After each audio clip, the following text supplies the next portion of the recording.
Welcome to the D-VELO-P Cycling Training Podcast, where we untangle the complexities of peak performance in cycling. My name is Fredrik Eriksson, and together with my partner in crime, Erik Åkesson, we are the dorky coaching duo who will be your hosts. Hello and welcome, cycling friends, to the D-VELO-P Cycling Training Podcast. My name is Fredrik. And I'm Erik, and today we have another guest with us. We have Hjalmar Klyver from Lucky Sports Cycling Team, a Swedish continental team who previously raced Tour of Denmark. And Hjalmar, you can introduce yourself a bit more. Hello, my name is Hjalmar. As you said, I ride for Lucky Sports Cycling Team. Quite new Swedish continental team, and we have high goals and aiming to do a lot more pro race. This was the first race for us at that level. Yeah, and the goal of this conversation today is to do after action reflection from that race, which it ended last weekend, was it? Yes, that's correct. Right, and it was a five-day race with 5 stages. Yes. So to start with, tell us a little bit about the teams and your expectations and goals for the race, and a little bit about the race and the stages as well. Yeah, we can start with the race. It's a 5-day stage race with some hard finishing circuits on the first 4 days, and then the last day is a shorter race with a sprint in Copenhagen. So the third day would be very decisive with a lot of altitude meters and 200k. So that was the GC day, and then the day before we aimed more to do a stage result or something like this. I think we put up among the strongest team we could do. A lot of good riders, and we have been racing together a lot also. So we were a very strong group working together. A tight-knit gang, so to speak. Exactly. Should we go to the first stage? Yeah, well, I mean, you guys usually go to races to bring some fireworks to the race. What was the plan for this race? You mentioned a little bit you wanted to go for a stage result or something like that on the second stage, but walk us through a little bit the goal for each stage. Yeah, so leading in, this is the highest level we have ever been racing on. So the expectations were that this will be tough, but also a new place for us to show ourselves and go in with a underdog mentality and try to do the best as we could. So like the goal was to get a lot of team time and also go for the GC with Axel or Theodor and then sprints with Carl. That was the main frame of the tactics we had. The competition were pretty tough. You mentioned it was a .2 pro race with Visma Lease Bike, Unibet Rose Rockets, and other very high-level teams around you. Yeah, Boughton had to doing his comeback after his crash in the Dauphiné, so it was a lot of firepower in the bunch. Absolutely, together with Christian support. Yeah, and Wout didn't disappoint. Did he win 3 out of 5 stages? Yeah, the first 3 stages he won, and then he gave the rest away. Gave the rest away. So, I mean, on a scale from 1 to 10, how clear do you think your goals and visions and the tasks you were given for the different stages? How clear was that? For me personally, it was very clear.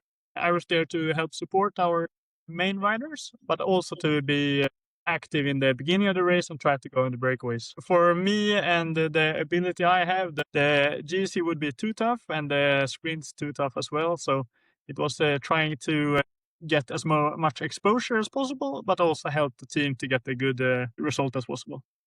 That sounds like it was like a 10 out of 10, or were there some holes in that clarity? The plans changed a little bit during the stage race. So we had a meeting, of course, every day. And in the first stage, we tried to go for the sprint competition during the race in the beginning.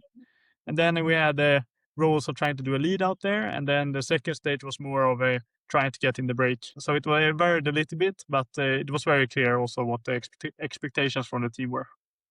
And what were the expectations from you on yourself?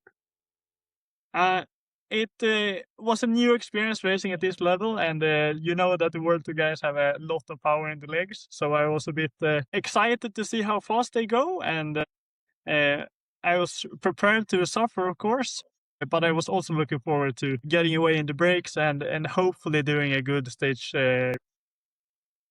The race was a little bit crash ridden. There was a lot of crashes. Were you involved, or the team? Was that something that affected how you rode the race, or is it that things that happen along the line? It affected the tactical situations, but for me personally, I managed to not crash in any of the crashes. On the first stage, I was just going slalom between the guys crashing, so that was a big relief when I realized I was not going to crash. So Nice. a Great feeling. Yeah, and So go through the first stage. Yeah, so the first stage was kind of flat with a hard ending circuit. So and there was a sprint competition for the Sparkasse-sprinten, so a sprint competition for the continental teams.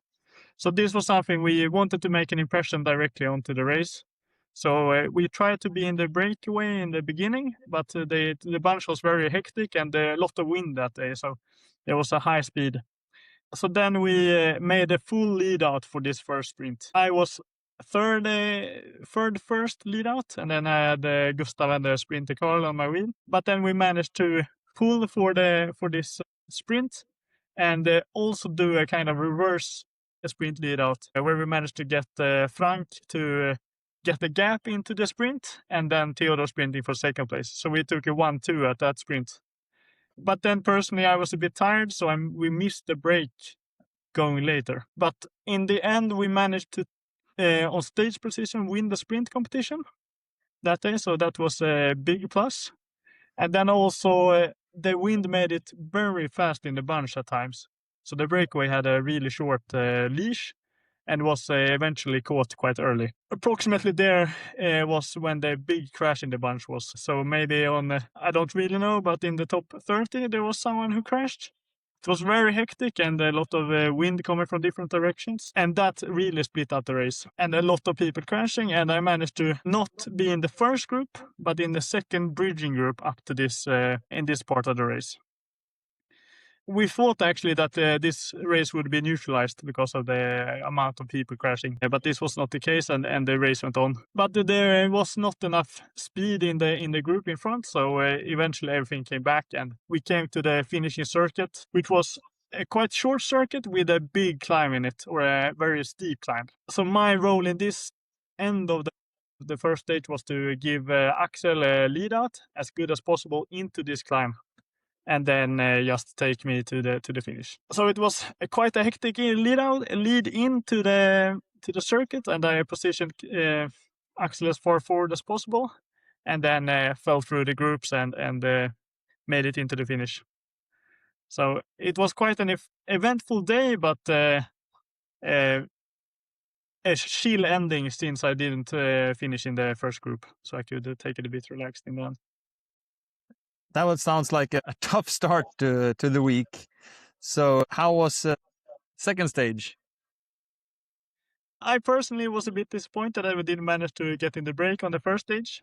So that was the goal for me personally, and for the team also to be there. So it was quite a twisty and turny route and a bit of wind, but less than the first day. So after a few attacks, I managed to get to make the break.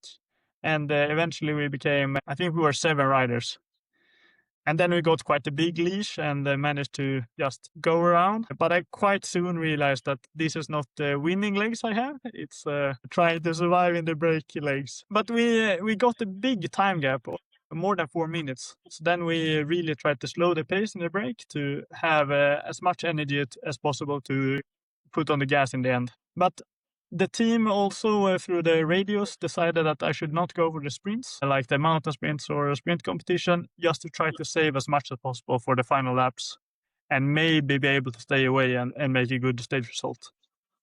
So with the 60k left, I was really thinking that this can be a good day. But then we turned into a tailwind section. We put on the gas, but the bunch also put on a lot of gas. And then it was quite clear that maybe not. This will be caught. So then we tried in the final parts going into the circuit, we tried to get the most combative jersey with me trying to attack and get a bit of a gap. But this ended in me exploding instead, and a small group of riders going into the circuit without me. But then I went back to the bunch, got some bottles, and managed to give her that. And then I did a lead out into the circuit, so the team would be in a good position as possible. And then I fell out of the bunch and took it as slowly as possible to the finish. Are you Cool. satisfied with that performance? I can hear that it was quite a hard day being in the breakaway on this kind of high-level race. But are you satisfied? I was very satisfied that I made it to the break. That was the first mission of the day and to get some TV time. But then you always want to be stronger. You want to be able to be in the finish of this of the race. But I'm satisfied with how I approached it and how what I did with the legs I had that day. Do you have any thoughts on why you were feeling like this? I mean, of course, the legs go up and down, how good you feel, but is there something that you think you could have done or shouldn't have done or something like that? I think if I go back a few days, I think I did not carb load enough on the first stage. I was not used enough to eating and drinking on the bike in a racing situation because it was quite a gap between the last race I did and the first stage. So I think I woke up with a little bit of less glycogen in the muscles. So because I felt a bit more empty than I thought I would be at that time. But then to the next day, I ate as much as possible. Do you think this being the first pro race and the first race for quite some time and also quite hectic with all the crosswinds and the big crash and everything, that played into you not fueling up enough? I think so, definitely. Mental stress, the first stage definitely was very high. Yeah. A lot of hectic and a lot of positioning, and also you don't want to crash any other World Tour guys. So you're a little bit more scared of what you do and how you approach it. But I think that made a difference. Right. Yeah. And as you said, the third stage was the big GC day, very long and hilly to be Denmark, and as well you had some rain. So it was quite demanding. Definitely. It was 15 degrees and raining the whole day. Bit of wind, but also a lot of new asphalt on the road. So it was very slippery. The goal for the day was to try to get Theodor in a good as position in the GC as possible, because this was the stage where time will be different between different riders. And Axel had fallen out of the GC contention, so we were only going for Theodor at this point. The same kind of structure was here, that we wanted to be in the break and try to get in front, but also that we wanted to be as supportive as possible to Theodor. And this stage we did not manage to be in the break. It was quite a hectic break fight with also a very sketchy downhill into a sharp, small road uphill where the brake got launched, and we were not able to position it good enough to be in that position to be able to respond. But then after that, it was actually quite a chill hour or so before they really started to put on the gas. So I think we went the first 80k at a reasonable pace, and then out of nowhere you see the guys in the front sprinting up the next climb, and okay, now we go. So then it was just one line of riders and going on the small roads in hilly roads in Denmark. That was very hectic, but also really fun to go that fast. But for me, the day ended almost with 80k to go or something like this. There was a crash in the downhill, and I was behind it. I just managed to stop, and then guys were still flying past me. So this was the second crash I managed to avoid and not get hit by anyone. But after that, I tried to get into a group that tried to chase a bit. But quite quickly, we realized that we were not going to catch the front group. So then it was just trying to make the time cut. Right.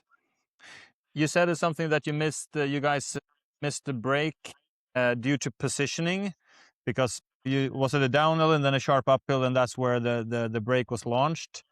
Was there something a sign that you missed, that the things were developing, or was it just not enough leg power, or not enough sharp enough elbows, or why weren't you in the place that you could be in the brake? Yeah, for me personally, I think I was a bit too aggressive in the flat part. It was quite a few kilometers before the downhill, but also when we came to the downhill, I was like in the middle of the bunch, but I was sliding in all the corners. So I was taking it really slow.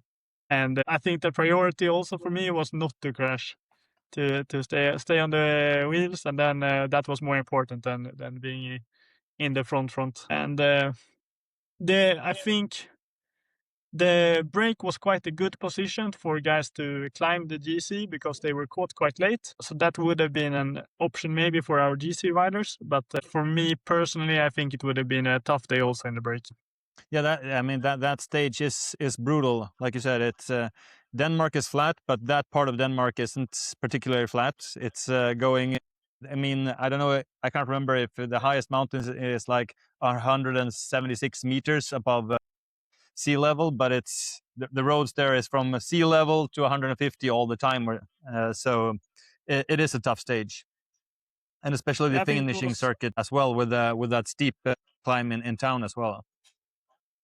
Yeah, it was very, very demanding, and quite nice for the legs not to be racing off it. Yeah. You mentioned that you have meetings every evening after the stages. Was the part where the brake got away, was that a part that you discussed that, oh, this might happen here? Or was it total, oh shit, this happened here? We didn't really recall that. We were prepared that this would be, if there goes a break today, then it would be in this climb or on the flat beforehand. But also we were confident enough in Theodore's performance that he wanted to go from the bunch and be there in the GC group. So then the break was more a nice to have than a must have. So it was also, we're trying to get in there smartly, but not destroy our legs totally, so we can do some kind of work if something happens to Theodore.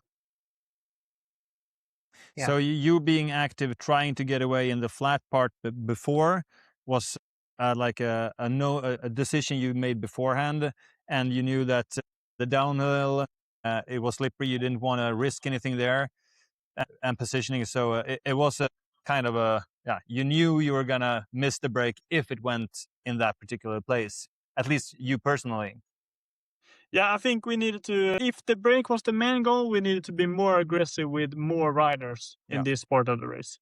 But since we wanted also to race it from the GC group, then we did not put the whole team in going into the climb first and then go away in the break. Right. So I think that made it harder, at least, for us to be there. So that was stage 3. Take us through stage 4. Stage 4 was not raining and a bit more warm also, so a lot more nice. But it was also a finishing circuit in the end, and a lot of wind that day. Where on the Velo viewer the night before, it was like 5 meters per second. But then when we came to the starting area next to harbor, it was like the white spray on the... So then, okay, this will be... And very narrow roads in the first part of the stage. So then you realize that, okay, this will be hard. So the master goes, and I go to the front, and I'm prepared to be in the break. And quite quickly, a lot of teams are really interested to be there. And there's a lot of attacking. And a lot of good riders also attacking. So like Tim Teuteberg was there, and a few other from UNOX and other World Tour teams. So then on this twisty part, I really invested a lot of energy to be in the top 10 always. And eventually we got away in the break. So this was a group of, I think it was 13 riders or something like this. And almost every big team was represented. And then Niklas Larsson was on the same time as Theodor De Luca. And Tim Teutenberg from Leader Trek, he was also on the same time. And there was a bonus sprint coming up. So I did not pull through to try to save as much energy as possible to be able to sprint at this point and take time away from those guys to try to protect Theodor as much as possible. So I sprinted for this sprint point and got second after the team, but I was before Niklas Larsson, so that was I was happy with that. But the breakaway, I don't think understood what we were trying to protect, so we got a lot of angry comments from all the other riders that wanted us to go all the way. But eventually, this group is also caught by the bunch. It's too dangerous for to let this go with a big time gap. And we are also turning from the crosswind sections into a long headwind. And in this section, the bunch really stops, and a few guys get off the front. And then we have Axel in that group. So then we were happy with that situation. And on the radio, they said that this is a group that can go all the way. So Axel should really try to go for the stage and take that. And we in the bunch were trying to protect Theodor as much as possible. Still quite twisty and narrow roads, but controlled in the bunch. But still, we tried to give Theodor a bit of a pocket to be in the crosswinds and really make him save as much energy as possible. And into this stage, there was also a finishing circuit with a climb on it. So me and Gustav Thomson did as much of a lead out as possible into this climb every time and try to give him the best position into it. Then for me, I think it was the second time on the climb, I think it was the first time. There was a corner with a lot of mud in it, and I was trying to give a lead out in the front, and was on the outside here in the front of the bunch, and managed to go down into the mud and drive off the road. Okay. So then from that situation, I managed to get back to the bunch, but then I was lost. So instead of getting a nice trip up in the front, I had to sprint back and over the top. So for the next lap, I managed to get to the front again and give a lead out into the climb. But then I had burned my bullet to not be able to be in the bunch over the next time. But I left Theodor in a good position as I could, and he could surf the wheels there a bit. Great. And then the last lap, we were hearing on the radio that Axel was attacking and going for the stage win. So it was really motivating and exciting just to try to understand how the racing situation was in the front. Yeah, because the break did make it. I think I remember someone from the break won, and was your teammate Axel. He was third, was it? Yes, that's correct. With a bunch hot on their heels. Yeah, very close behind. Yeah, it was a very exciting stage to look on at the team meeting afterwards, also to see how the situations were. Yeah, because I watched the race on Eurosport or TNT and whatever it's called now, and I think Axel attacked with like 7 or 8 kilometers and got a gap, but he was caught with a group for like 4 or 5 kilometers left. Then I thought it was over for the break, but because the peloton was just like 15 seconds behind or something like that. But then was it Storm Ingebrigtsen who won? He attacked with like 2 kilometers to go, solo, and he got the gap and won. And then Axel sprinted to third only a couple seconds before the the peloton, which was great to see. Getting a podium on this kind of high-level race is very good. Yeah, that was much more than we expected going into the race, but the things we were dreaming about definitely beforehand. Dreams can come true. So, is there anything you want to add to stage 4, or should we move to stage 5, the last one? No, I think that covers it all. So stage 5, So it was stage 5 a bit was shorter. a lot shorter, 125k, I think. And we had crosswind the whole way to the finishing circuit. So then we were thinking like this will be a very hard stage or a very calm stage. So we were a bit wondering going into it, and a bit hard to know how they are feeling. But also this is the last chance for other teams to take seconds, and the GC was quite close still.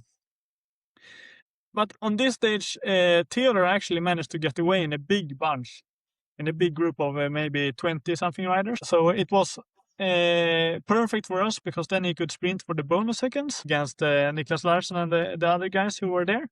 And then we could also protect our sprinter in the bunch. But it was very fast and always on one line. I think we had 50 in average on the stage. So there was never a calm moment in the bunch. And just before the circuit, I also punctured. So that was a bit of a hectic situation, but also I was very calm and knew that the caravan was quite long. But I was just getting up to speed next to the ambulance when I had when it was fixed, my flat. And then quite far to get to the front. But I took it very calmly and managed to get up quite quickly. And then we entered the final circuit. And at this point, the break had still quite a large gap, and there was a bit of controlling, but some guys were a bit tired. So our thinking was to try to disrupt the chasing a little bit and be in a good position on the final circuit to get as good of a journey as possible to the sprint. So I was taking a bit of wind and also being in the top 10 and just blocking a little bit people from coming up and making their turns to try to give the breakaway a chance to stay away. But I think with 1 lap to go or something like this, the break is caught and there is a sprint. And then I try to get Carl to as good a position as possible, and then leave it up to Gustav and the other guys to do the final lead out for him. But on this stage, there was also a crash with, I think, 300 meters to go. So I was quite happy that I was not trying to position in the final 300 meters and could be behind that and also slow down before running into it. So avoiding crashes has been your specialty in the Tour of Denmark. Yeah, finally that is a skill I think I developed a bit at least during this stage race. But you crashed on your own once in the mud. No comment. No, yeah. Did you fall in the mud, or you just go off the road and then get back? I just went off the road into driveway. So Okay. it was no crash. And I could turn around quite quickly, so it was not too much, but still bad to brake going into the climb. Yeah, you kept the rubber on the ground, so to speak. Yeah. Yeah. So one thing that I was thinking of, I mean, this was, like you said, the team's first pro-level race, which is something you can see on TV. And not all the races you guys ride are on TV, although quite a lot of them, but not all. Have you looked at the stages afterwards, trying to pick up on things that you could learn from that? Yeah, we did it from a team perspective every evening. So like how we position ourselves and how we were trying to get as good a result in the end. And I looked through the breakaway stage, but I've not looked through all the stages for me personally. Something that you picked up on that you didn't know you did, or something like that? I thought there was more aero on my road bike. So I'm a bit disappointed looking back on that. But I guess that's something you also have to work more on. And maybe also riding your hours in the aero position on the road bike is quite easy, but generating power in a pace line in the aero position is another challenge. So that was something that I realized more during that stage. Yeah. And from the team meetings you had during the evening, were there things you discussed there that you kind of got the feeling, okay, this happened during this stage because of I did this, or this other teammate, or something happened?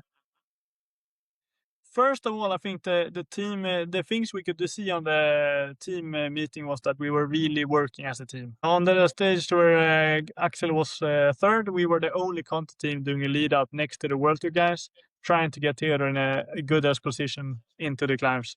So that was something that we really took, that we are really fighting for each other and trying to make this team as good as possible. Yeah, we didn't mention how did Theodor go in GC at the end. I think he finished 15th.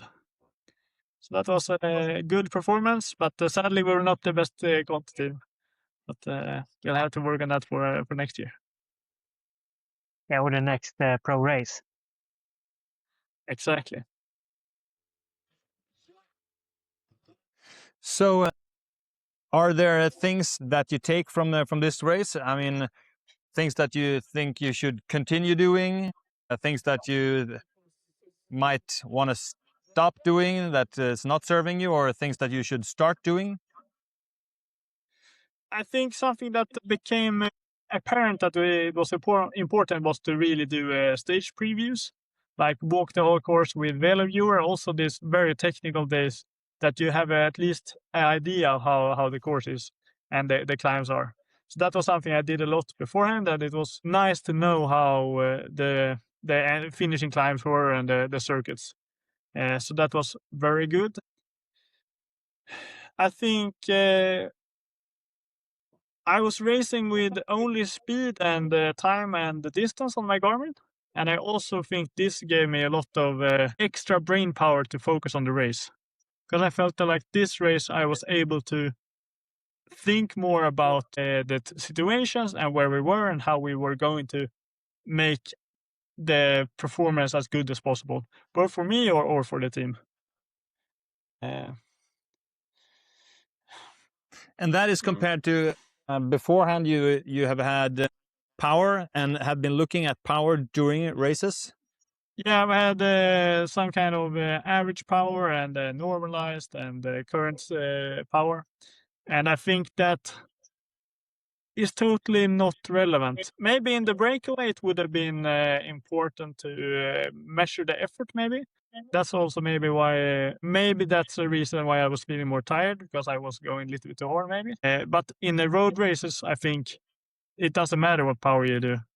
You have to be in the bunch or not be in the bunch. Yeah. So, I mean, you mentioned that was the view on your Garmin. And of course, you can have different views, like you swipe different views. Could it be a good idea to have like one view that you start with, and if you get into a break, switch to another one where you actually see how much energy, like kilojoules, you have expended, or looking at the normalized power or something like that? Yeah, I think that would be a smart solution for it. To be able to see it also and not only being stuck to this. And use that kind of information for tactical decisions, like you said, matching that with your feeling in the break or something like that. Yeah, and just not surging too much or something like this when you go in the pace line. Yeah. But I mean, I certainly agree that leaving out, I mean, you could probably leave out speed as well from the view, and only see like distance and or time when you're in the bunch, because like you said, you need the brain power to be focused on all the things that is going on around you. Exactly. I think speed, I think sometimes is relevant, because then you know if you can advance or not, and how fast the kilometers will tick by in the next couple of minutes. Yeah. Are there any things from the race that you would stop doing? Um,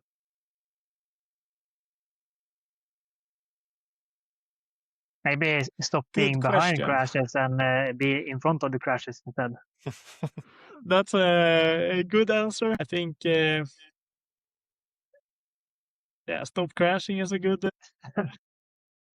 thing. But I also think I did a lot better risk management during this stage race than I've done in the one-day races earlier in the season also. So I think not taking as much risks always was a big insight. But I also believe there's a difference in how the peloton moves, depending on which level you race at, but also if it's a one-day or a multi-stage race. So I was feeling very comfortable in the bunch and managed to be in the right spots at the right times. Yeah, you mentioned that you did well when it comes to avoiding crashes, but you did your mudslide. Was that something that could have been avoided? Now, in hindsight, of course, when it happened. But now that you know it happened, is there something you could have done to avoid it? Maybe. We took the right side of the road, and there was a left corner left. And we were on the right, going outside into the smaller road. And there was a lot of leaves and stuff over the road, so it was a lot darker there. And there was a cut into the asphalt where the hole was. So I did not see it until I hit it with my front wheel. So I think, and my reaction when I hit it was not to try to take the corner. It was to go right instead and not crash the bunch or our leader who was behind me. So I think maybe being further away from the edge, but you also have to combat the other guys of the room of the road. But I think I made it as good as possible in the situation. So I think having more margin in that situation would have been the solution. But I don't think if I would do it again, I think I would have done it in the same way. Yeah. So maybe some things just happen. Yeah, it felt like it was more of a surprise going into that corner than a decision. Yeah, and as you said, your goal was to position your GC leader, and to do that, sometimes you need to take risks. And this one ended pretty good for you, and good for your leader. So yeah, shit happens. Except that he lost his lead out, guys. Yeah, but he didn't crash, and you didn't crash. Oh, exactly. So that was the most important thing. Yeah, I mean, we're being picky now because situations like this happen in racing. It's a typical race incident, but it's always good. That's why we're doing these kind of things, to reflect on and trying to learn, of course.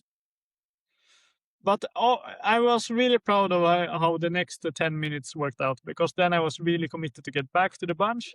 And on the downhill, I was able to take a lot of gaps and get back to the front. So I think we were maybe top 5 or top 7 through the finish line and into the next lap from being at the far end of the bunch.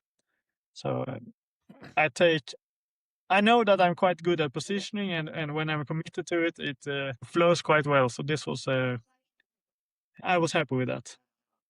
You mentioned one thing earlier that I wrote it down when we were talking, and that you didn't want to crash any of the World Tour riders. And of course, you should never try to crash any rider, but why single out those riders? I mean, it hurts just as much to crash for a continental rider than it does for a World Tour rider. Correct. I think since it was also live on TV, I think I was a little bit more scared of getting a TNT Sport highlights video. But I think it was more of a feeling beforehand. But then when you're in the race situation, everyone is equal. Yeah. Everyone has the same right to be in every spot. So it's just who is the best at being in that spot. But I think also that the attitude at the Point Pro, or at least at this race, is more respectful than in the Point 2 categories. There's a little bit more room around everyone, and everyone can ride a bike. So you can also trust that they can lean on each other a bit compared to racing with riders who are doing their first point two race or something like this.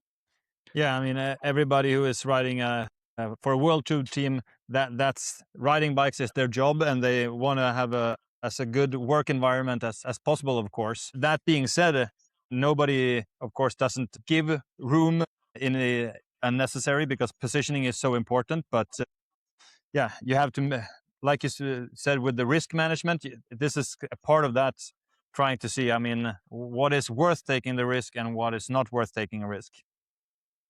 Exactly. And taking a risk with 200k to go is less important than with the 5k to go or something. Yeah, Or into the final time. absolutely. And when we're still on the continue doing and stop doing and start doing, wasn't there anything you realized you should stop doing? It's a good question, because it's I haven't been thinking. It is nothing that jumps out directly. I think maybe being a bit calmer on the radio when communicating is something we are not, or at least I'm not too used to speaking in the radio during the races. So I think that is maybe a room for improvement. And maybe on the final stage, I should be more cold and doing being more conservative with my energy for the finish. But there was also an argument for being out there and trying to make it as good a chance possible for Theodor. So I think that sometimes I can be more conservative, so waste less energy in spaces like this. But there's also a balance between, you also have teammates who can do the work later. So you have to take responsibility for what you are doing, and then have the team working together to make it as good as possible.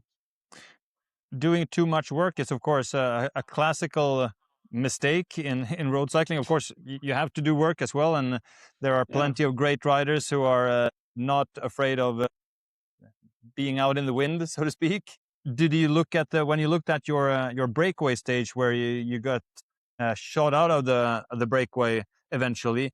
Did you do too much work in the breakaway? Have you looked at that? Like, timed how much work did you do and how much did other guys do?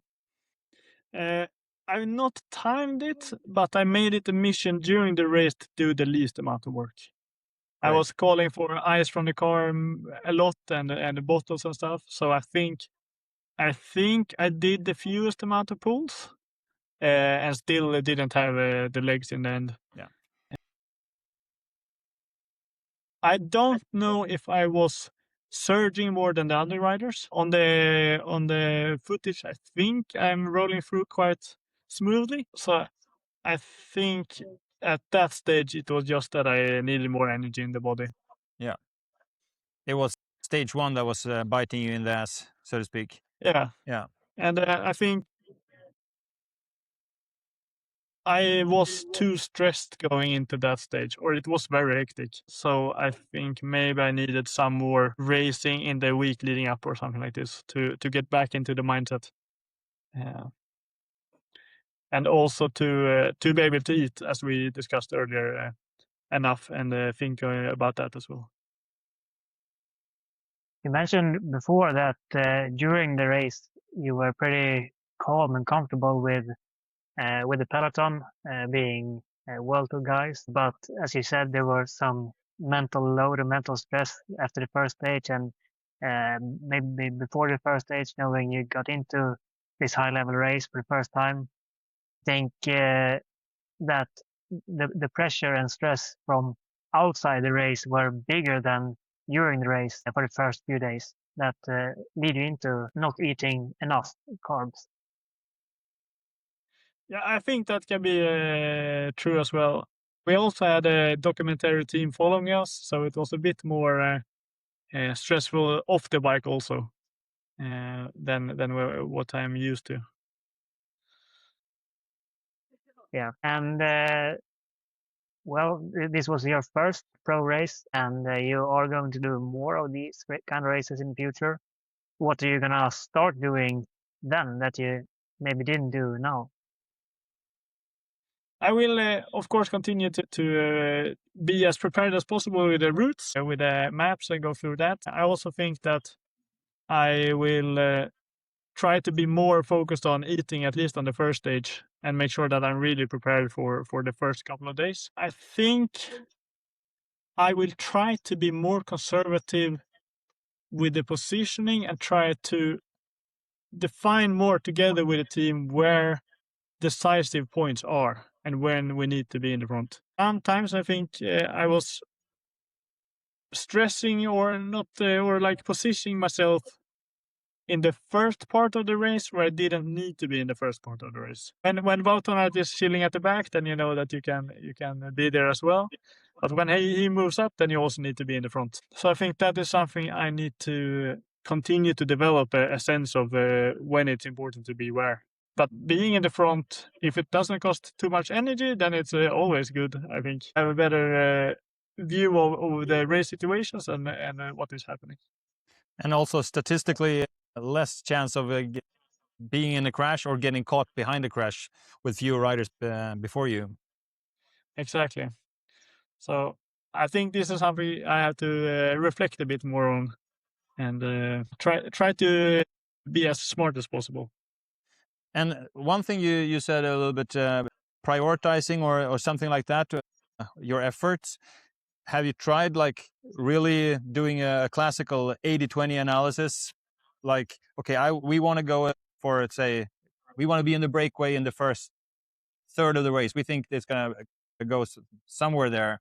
Okay, which are the most likely points in the first? Of course, you can't really know in a road race, but there are some points on the course that are more likely to be decisive and where a break can sneak away. Doing things like that more meticulously when you're doing the course preview and having like kind of that lens on, is that something? Yeah, I think there can be something there, but it's also depends a lot on the race situation and wind and how the first couple of kilometers are on the stage as well. Because we discussed with the team also different pinch points and points where this is a place where it's easy to block from behind and you can get away. And also one of the days, I think like the break established quite fast. So it's also a bit of differences. But I think that is something to be more conservative maybe in the break phase until those decisive points can also be a solution to save more energy. Yeah, like you said, it's not just about the course. It's wind and maybe also a little bit where are sprints or bonus time bonuses or things like that positioned during the course, and also if you're a few stages into a stage race, what is the GC like?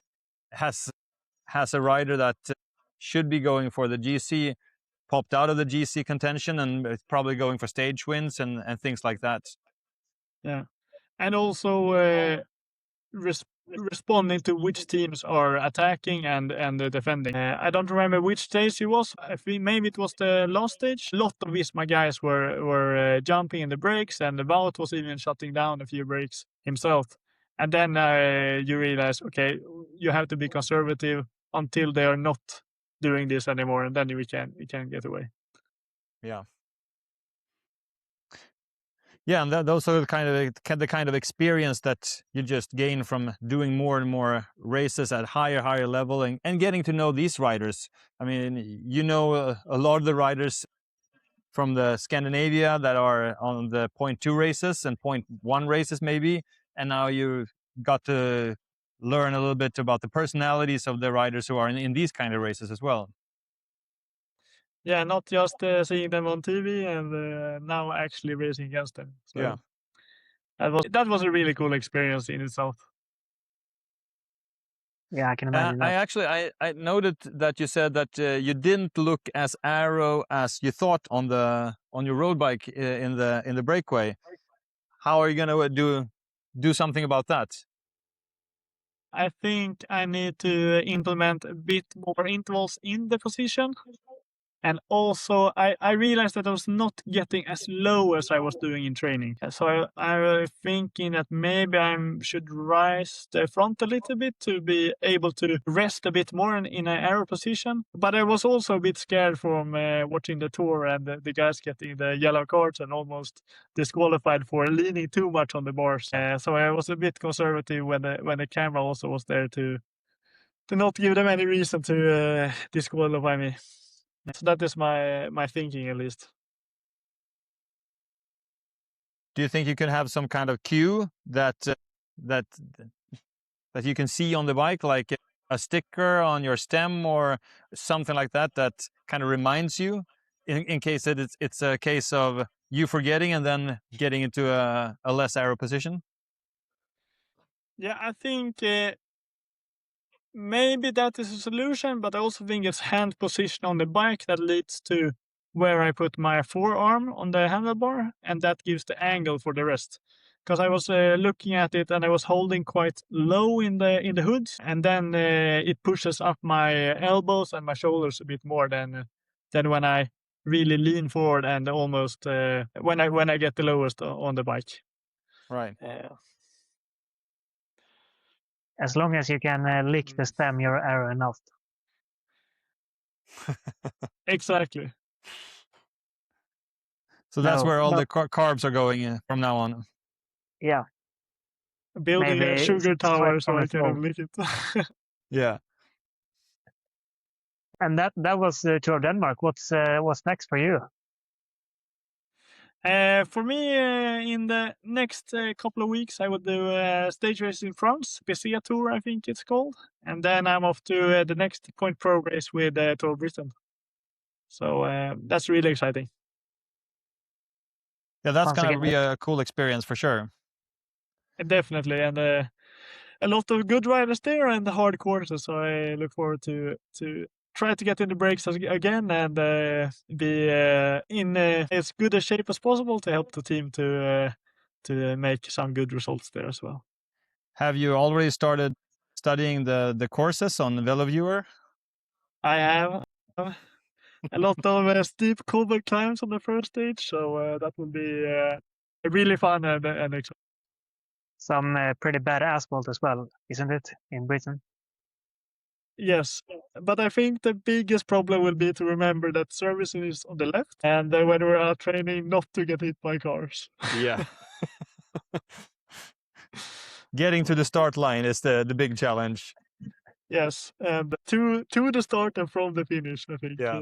But I hope I get used to it quite fast, at least. Yeah.